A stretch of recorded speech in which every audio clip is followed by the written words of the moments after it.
SYN Media acknowledges and pays respect to the people of the Woi Wurrung and Boon Wurrung language groups of the Eastern Kulin Nations on whose unceded lands the SYN office and studios stand. SYN Media respectfully acknowledges their ancestors and elders, past, present and emerging. SYN Media also acknowledges the traditional custodians and their ancestors of the lands and waters across Australia where our content reaches and on which SYN partner organisations stand. Sovereignty has never been ceded. It always was and always will be Aboriginal land. Welcome back to the Naughty Rude Show. You're listening to SYN. You're with Indi, Taymi and Zack. So the first topic we're going to talk about tonight, I postulated to my friends Taymi and Zack here, what unsolicited advice have you received from beauticians or hairdressers or anyone you've gone to get a service from, maybe a cosmetic service or grooming service? So yeah, guys, have you ever received this very niche advice? I definitely have. It's hard to pinpoint the exact advice that I've gotten. I have had some sketchy stuff over the years, definitely. But the one that's really constant with me that I've noticed is that it's always to do with boys. Boys, boys, boys, boys, boys. I've never ever spoken about my sexuality. I've never brought up anything about anything really to do with my love life, but it's always boys. That's like the one constant theme that I always get. So you get relationship advice when you go to the salon. Interesting. Yep. And it's always about boys. Yep. It's never like non-gender specific. Always boys. Yeah. Always boys and men and yeah. Yeah. I wonder if they're looking out for you, or maybe they're just projecting their own advice. Are they male or female asking you? Generally female. Okay. Generally. I can't say I've gotten too much advice. See, here's the thing. Whenever I show up to the hairdresser, I usually just ask for my hair but shorter. Except for once. Once, I asked for my hair but a lot shorter because it was straight after lockdown. My hair had gotten super long and I was like, I want it gone. So I walk in to a barber, a different one to one that I normally go on to because it was just after work and there was one right next to where I work. So I was like, I'll just go here because I'm just getting a buzz cut. I don't care. It doesn't need to be good. I just want it off. And I show up and I'm like, oh, I just want it all off. And the barber's just like, what? I'm like, yeah, just number 4 all over my head. Like, everywhere. Yeah, that's what I mean. I want it all gone, please. Please, just shave my head. I miss the lockdown long hair. I miss logging into Zoom and seeing people with disarrayed, very grown out haircuts. Yeah, I miss the at-home jobs. Seeing the at-home jobs was the real kicker for me. Oh, yeah.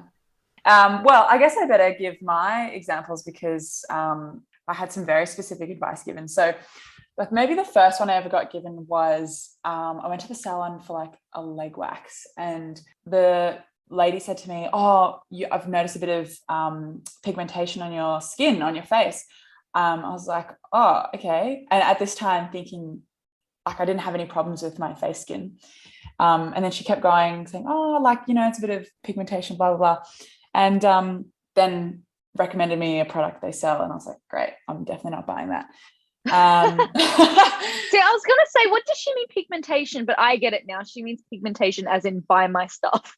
Yeah. Please. Oh, yeah. Oh, there's no basis for it. And I forgot that this advice ever happened, but I only remembered because I went back to the same salon a couple of weeks ago for a leg wax again, and a different beautician there said, oh, your legs, you need to, I didn't even ask. I said, do you moisturize and exfoliate? And I was like, no. And she was like, all right, well, we've got some stuff here that you can buy and use. And I was just like, I don't need this. I didn't come here to be told that my grooming is not up to scratch. I'm a very busy person, so I just found that unsolicited is the best way to put it. No, particularly when it's coming in the form of a sales pitch. Yeah. Always be wary. Always be wary. We've just gone over some, unsolicited beautician advice, spoken about, what do people say when you're getting your hair cut and stuff like that. And that's tying very nicely into a little convo about facial hair, because I'm going to just come out of the woods right now and say that I can't grow facial hair at all. obviously you can't see my current appearance, but my hair is sticking up in ways that make me uncomfortable. My face is fuzzy and I do not like it, and I cannot wait to go and shave as soon as we are done with this show. But what do you like? How often do you two shave? Shave my face? Yeah. Because actually the answer is regularly. I'm not joking. I shave my face. Whoa. Only because I hate having peach fuzz. I hate it. And then when I put on makeup on my skincare products, it glides on. I don't know how you boys with the thick hair do it. I was so, like, 2 years ago, first year uni, 3 years ago, Jesus. I was so committed. Like, every second day, every 2 days, I would shave. Full face, shave it all. Lockdown. Didn't see anyone for ages. And I have fallen off of the bandwagon so hard and will regularly go, like, 2 weeks without shaving, and it looks awful. But it takes so much energy. I agree with the post-lockdown. Like, I actually think we might have talked about this before, but you get so used to being at home that you just really drop the ball, and then you get pulled up on it. Oh, I have really dropped the ball. But Zack, you said you should be able to grow facial hair because you are a European man. I'm half Greek, half Italian. Both of those, like, everyone in my family has beards. Well, not everyone, but most people in my family either have or can definitely grow beards. I can't, to save my life. I've tried, like, once, and then I was just like, never again. It just looks like I have a really dirty face. It doesn't look nice. It doesn't feel good. Like, if I let my facial hair grow, I feel physically, like, ill. Like, the hair is weighing down my soul. Physically ill with your own facial hair. It feels awful. Taymi, does that peach fuzz do that to you, or? Look, can't say that I relate that badly, but I still understand the feeling. That's how I often get with my leg hair. Because, like, when it's gone, it's all silky, it's smooth, it's lovely, and then I don't shave for a couple of weeks. I'm like, oh, that's what the wind feels like in my leg hair. Nice. I will say, I can grow leg hair like nobody else. I've got that. Have you guys heard of the, like, back to kind of putting makeup on the face? Like, if you want to draw on eyebrows, you can glue down your existing eyebrows and then put foundation over them. I've never tried it, but I know the technique. Yes. It's really hard. Like, you think, oh yeah, glued down, no worries. But I've tried it for multiple, like, costume parties. And then the foundation just fully cakes in the eyebrows. It's not fun. Oh. It's not cute. See, the bit that turns me off is taking it off. Like, taking out, like, goopy glue from in between your eyebrow hairs. No, drag queens are insane. I could never. I am going to jump on the eyebrow talk and say that I do shave. I have a really bad monobrow, which I do have to shave regularly as well. I'm just going to give a quick little shout out to my friend who once in high school shaved off half of his eyebrow trying to do that, which has led to me being super careful whenever I do it. I've also done that. It's fine. Don't stress. I haven't done it yet. I mean, my eyebrows are a little lopsided right now, but they're always a little lopsided. But if I don't shave my eyebrows, it's just a straight line. It's just a line. What, have you ever considered the pluck, Zack?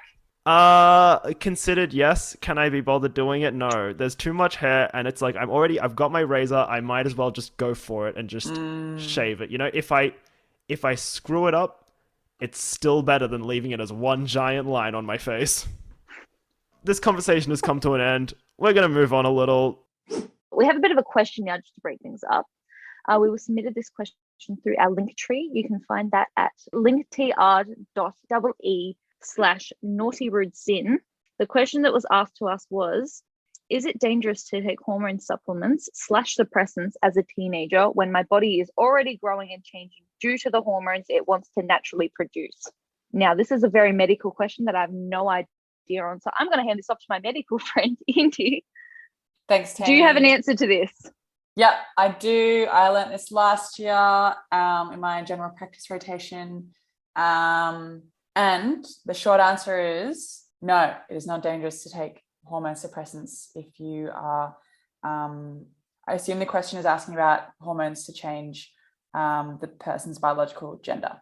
So just to go into a bit of nitty gritty, they're also called puberty blockers, these hormone suppressants.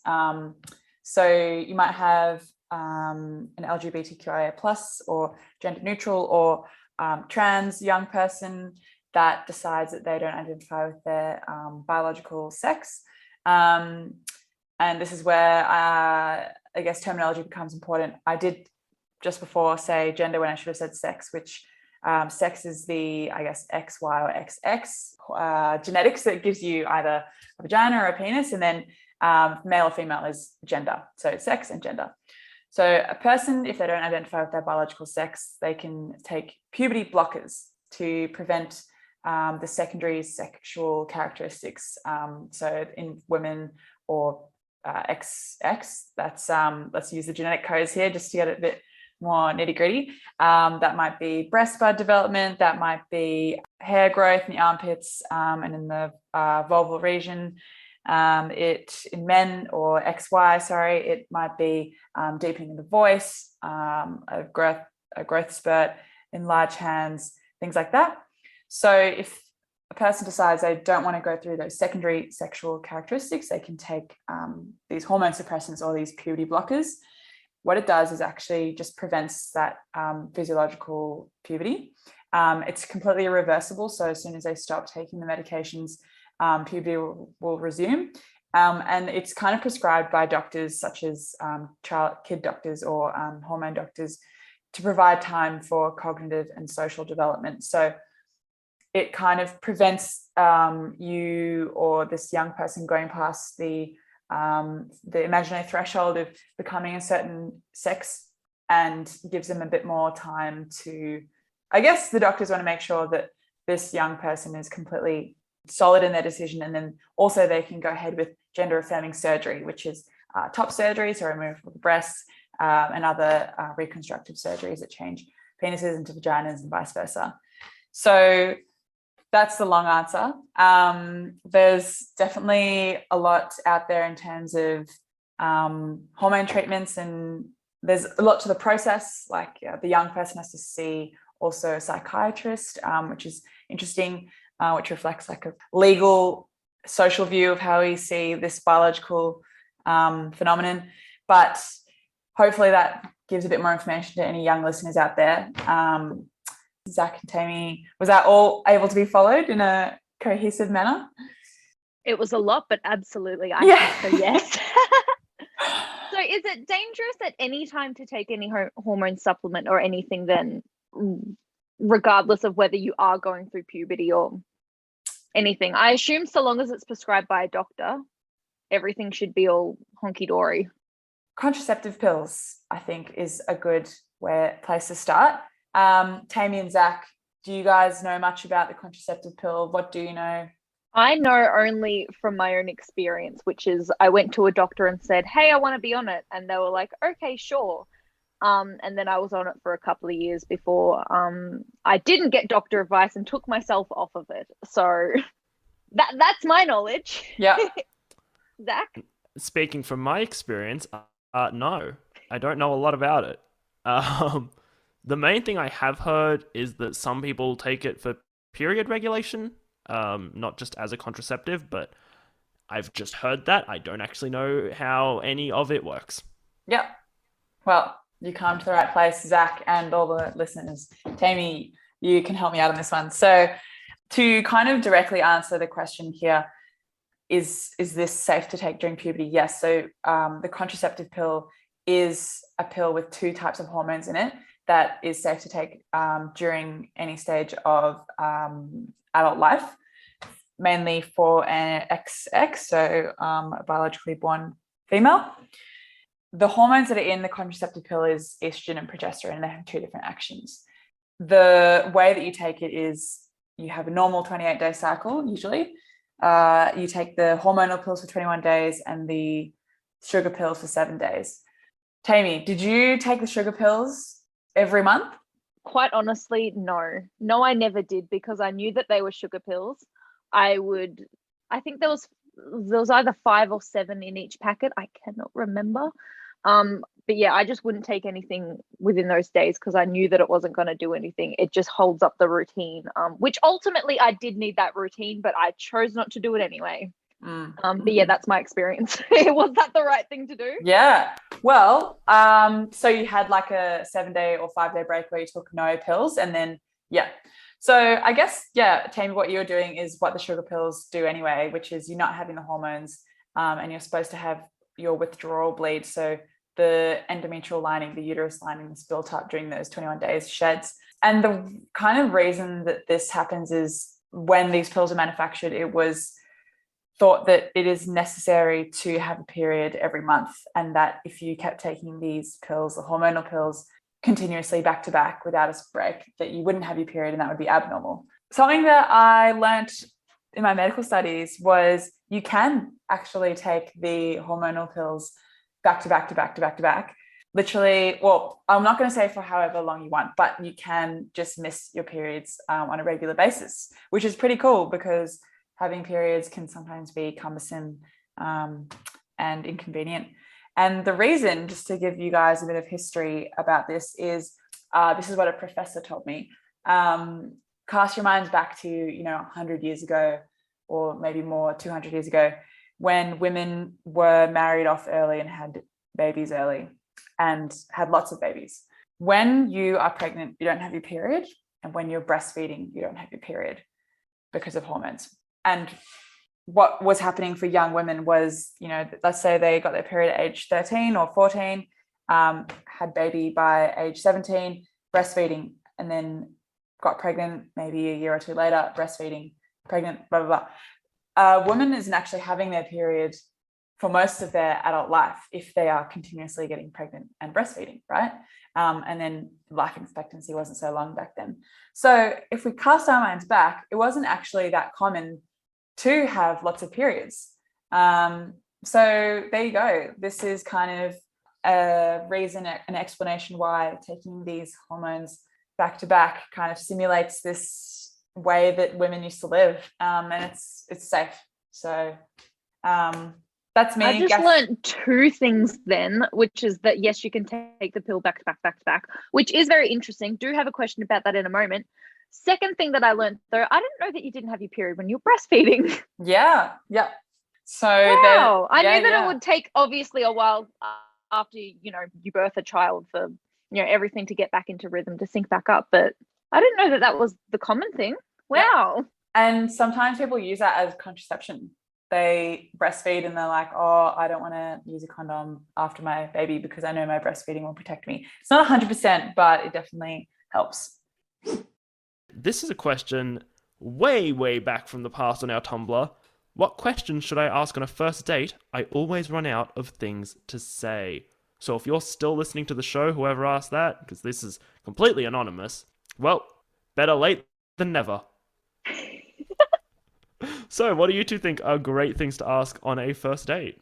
Well, firstly, because this is a little bit of a question, a blast from the past, really hope this person did find some things to say. Hope they're doing well now. Secondly, I love to ask questions. Questions are great because you don't have to that helps generate the conversation rather than, oh wow, the weather's pretty good, isn't it? It gets the ball rolling a bit more. Lets you get to know that person a bit more. Handy. Well, do you have a go-to question? Depends on the person, depends on how much I already know of them. Right. Family's always a good start. What's your family like? Do you have any siblings? What does your house look like? I don't know. It does depend on how well you know them. Maybe in this day and age, post-pandemic, you could ask them about pandemic stuff, like what hobby did you learn, or how deep did you get to know yourself, or out of 10, how's your mood? Yeah. See, what are your thoughts on the deep questions? Because this is something that I've heard some people say they love and heard some people say they hate. Some people, the sort of questions that are like, oh, what are your thoughts on, the meaning of life? Or what do you think happens when we die? Or do you think there's a God? What are your thoughts on those sorts of abstract questions? Some people love them, some people hate them. Personally, not a fan. But what about you two? Well, see, Okay. I love asking it to other people because hearing other people's thoughts on that's so interesting to me. When that's asked to me, nah, hate it because I don't have any thoughts. Like in general, like not one. But Indi? I love talking about that stuff. And Zack, this can be a comparison. Why don't you like to talk about that stuff? Okay, no, I do like talking about that stuff. I just don't like talking about, like, if it's a first date, this is assuming, like, I don't really know the person. If it's someone who I've started dating after I've gotten to know them already, fine. But if it's someone I'm dating, like, if it's a first date with someone who I've barely met or have never even met before, no. I'm not ready to bear that part of my soul yet. Is it just too Warm me much up too first. soon? Ask me or about like... ask me about my house looks like first, and then ask me what I think of God. Maybe, It's yeah. it's like, it's not that it's too soon. It's just like me answering this, I don't feel like is going to give much of an indication of whether we'd actually get along. I'd rather talk about, just general interests. What do you do for fun? Because then we can find out if we both have things we do for fun. Because if we don't have things that we like doing for fun, potentially with each other, that might be a problem. Like, I'd rather find any common interests rather than common beliefs, if that makes sense. Also, I just don't think that beliefs have to be common for people to get along. What if you met Sometimes. this You person? do make a good point there. What if you met this person, like, let's say, Zack, you really liked lawn bowls, and you met this person whilst you were both doing lawn bowls, so you already knew that you had someone, and you were both drinking a little espresso martini, and you realized you're both into lawn bowls and cocktails. Then would the deep questions be allowed then?